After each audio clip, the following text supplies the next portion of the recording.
So one of the virtues of working in a headphone store is that I get to try some really rare and unique headphones that I otherwise would never get the chance to listen to. And one of these rare unicorns is the Audio-Technica AT-H-L5000 limited edition closed back headphones. So this is a spiritual successor to the L3000, which is a cult favorite headphone, which is sometimes compared to the Sony MDR R10 as one of the best headphones ever made.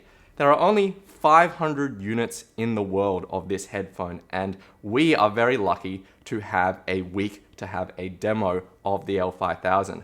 But with great privilege comes great responsibility. And in that sense, I thought it was important to make a video about the L5000, not only just to review this headphone, but also to put some information out there about this headphone, which a lot of people may never get the chance to have a listen to or even to have a look at. So this video isn't really going to evaluate whether or not the L5000 is good value for money, because let's face it, it's a 7,000 Australian dollar headphone. The people buying this headphone, value for money is probably not at their top of the minds. The question is, does this headphone represent a unique headphone for a collector or for a die-hard fan of Audio-Technica who wants something really special in their collection? And in that sense, I will say absolutely, this L5000 takes everything that Audio-Technica is famous for in terms of that upper mid-range vocal response, and it distills it and tweaks it to the extreme. So I would say, yes, this headphone is special, sometimes the good kind of special, sometimes the bad kind of special, but absolutely for collectors, this is going to be something that's unique in your collection. So this is Lachlan for Minidisc TV, we're Australia's favorite headphone store, and this is the Audio-Technica AT-H-L5000 limited edition closed back headphones. The L5000 is a spiritual successor to the L3000, and so just like the L3000, it features wood housings wrapped in luxurious aniline leather. The 58mm drivers inside have been updated with the new diamond-like carbon-coated diaphragms featured in the new TI series, and the 3D wing headband makes a surprising reappearance here after being phased out in the ADX5000 and AP2000 Ti. I guess Audio-Technica really wanted to preserve that vintage look, and I can't blame them. While not as flashy as something like the Focus Stellia, I think the headphone has a tasteful design that oozes understated luxury. Comfort is a strong point here, with plush leather earpads, and even the 3D wings have been given a nice leather cushion. This headphone fits like a lazy boy for your head, but how does it sound? So when it comes to the sound of the L5000, the first thing that I should point out is that the L5000 is actually really easy to drive, just like a lot of other Audio-Technica headphones. So we did most of our listening on the Questar 12 amp in low gain mode with the included balanced XLR cable that comes with the L5000, but I also found that it sounded just fine out of almost every portable player. And personally, out of everything in the store, I actually enjoyed it most with the Chord Mojo, this little thing here, because I found that it gave it a little bit more of a warmer sound. So if you want to know what the L5000 sounds like, I don't think it's a bad idea to start with the A2000Z, even though this is a much lower in price headphone. The A2000Z is a pretty classic sounding Audio-Technica, in the sense that it's leaner and brighter than most other headphones in the market today. It's still got a little bit of lower mid-bass warmth to give it a sense of musicality. It does exhibit a significant amount of sub-bass roll-off, so for a lot of people this isn't going to be quite enough oomph for them in a lot of pop or electronic music, but it's got a very distinctive, characteristic upper mid-range vocal boost. So for female vocalists, it has this lovely tone and conveys a lot about the breath and the kind of, just the kind of airiness of female vocalists. With male vocalists, it can sound a bit thin, and in that sense, that's what makes it sort of not a perfect all-rounder. The A2000Z does exhibit a little bit of harshness, a little bit of a kind of metallic ring to it that I suspect might come from the titanium ear cups.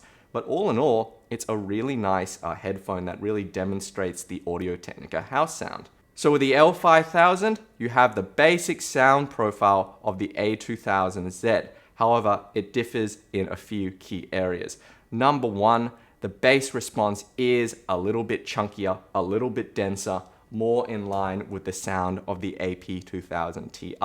But unlike the AP2000 Ti and unlike the A2000Z, it doesn't exhibit the same kind of metallic ringing.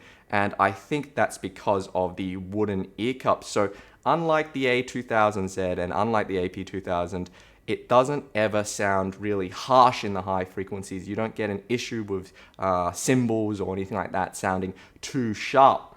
However, the upper mid-range is even more boosted on the L5000 compared to the A2000Z and the AP2000 Ti. So you really get an extreme exaggeration of that upper mid-range sound. So for female vocalists, I tend to find that the L5000 sounds really great. It's almost breathtaking in the way that it can convey that sense of breath and tone. But for male vocalists, and for things like brass instruments, it can actually end up sounding a little too forward, or even I would say much too forward, because it ends up sounding kind of shouty or even honky at times. And it is very, very distinctive where the L5000 sounds great and where it does not sound great.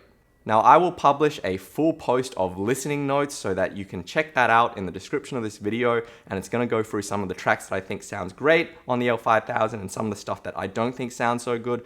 But as an example, David Byrne's Everybody's Coming to My House, I find that the L5000, because of the heavy brass instrumentation in that track, it tends to make it sound way too aggressive. So you have a kind of a situation where the male vocalists sound a little kind of reedy and thin, and the brass instruments just sound a little too hot, just kind of blaring. It's not as if it's sibilant, it's not as if it's sizzling, it's just very, very forward in that tone.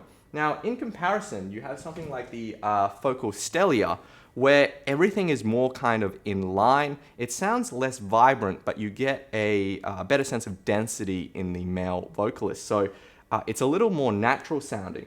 But actually, I found that in that track, I actually enjoyed the A2000Z most out of all the headphones I tried, just because it maintains a bit more of that balance between that thicker mid-range tone of the Stelia and the very kind of upper mid forward sound of the L5000. Now, when you have a sparse sounding track with a female vocalist like the track Furusato from the Shin Godzilla X Evangelion concert, this headphone sounds amazing.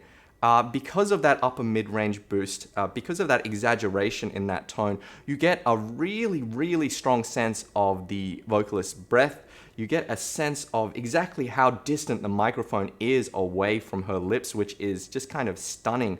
And because of that boost, there's a really strong sense of layering and space that lifts the sound of the vocals above the instrumentation, which still manages to sound full and rich and reverberant. And the A2000Z and the AP2000 Ti achieve a similar sort of effect, but it still doesn't sound as sort of phenomenal as it does on the L5000. And the Focal Stelia on a track like this, I find it sounds fine, but it doesn't really have that same sense of emotional impact compared to these other Audio-Technicas. Now lastly, on a pop track like Charli XCX Backseat, I find the L5000 really doesn't work at all, because as you turn up the volume, the vocals and the synths start to sound way too forward and bright, way before you get a satisfying level in terms of the bass response. Maybe that's just me, but for me, I found that something like the Focal Stelia really shined here because everything was more in line. You had that satisfying meaty thump from the mid bass and the bass response, and you had just enough energy and vibrance in the synths and the vocals. So as an all-rounder for all kinds of genres, I think that the Stelia is a more versatile headphone than the L5000. So at the end of this video, I'm left in the same position that I was left in with the Fostex TH909, and that is, I'm left asking the question, what should a flagship headphone try to aim to be? because for a lot of people, a flagship headphone should represent the best performance across the broadest range of genres. It's a sort of no compromise situation where they want something that sounds great with everything. And in that sense, I think something like the Focal Stellia does a better job of delivering a really enjoyable sound across multiple varieties of music. But for a lot of other people, and particularly collectors, they feel like that it's okay for a headphone to specialize, and it's okay for a headphone to sound really good for some things. Maybe it's a headphone that sounds wonderful with a particular genre of music and it delivers you an emotional response that you can't get with anything else in your collection. And at the same time, it's also a headphone that maybe it steps aside to other headphones for other genres. And I think the L5000 is more of a headphone in that kind of philosophy. So I think that if you're a diehard Audio-Technica fan or you're a collector, this is something that is well worth looking into. The other thing that I got from this video was actually a bit of a surprise, and it's in this comparison that I actually found that the A2000Z really stands up pretty well even amongst this kind of multi-kilobuck company. Maybe it isn't as breathtaking as the L5000 in terms of that female vocalist performance, but at the same time I actually think in a lot of ways it's a little bit of a better all-rounder. And for a lot of the tracks that I tested, this was actually my favorite headphone. So obviously this is a much more achievable headphone in terms of price for a lot of people, and I think it's slightly underrated. So if you can find a pair of these to have a listen to, or if you can come to our store in Chatswood and have a listen, I highly recommend it. Anyway, it has been an absolute pleasure to have a listen to the L5000. I'm curious to see if this becomes sort of legendary the same way that the L3000 does. And if this video helps contribute towards that story, then I will feel pretty proud of that. So this is Lachlan for Minidisc TV. We'll see you next time.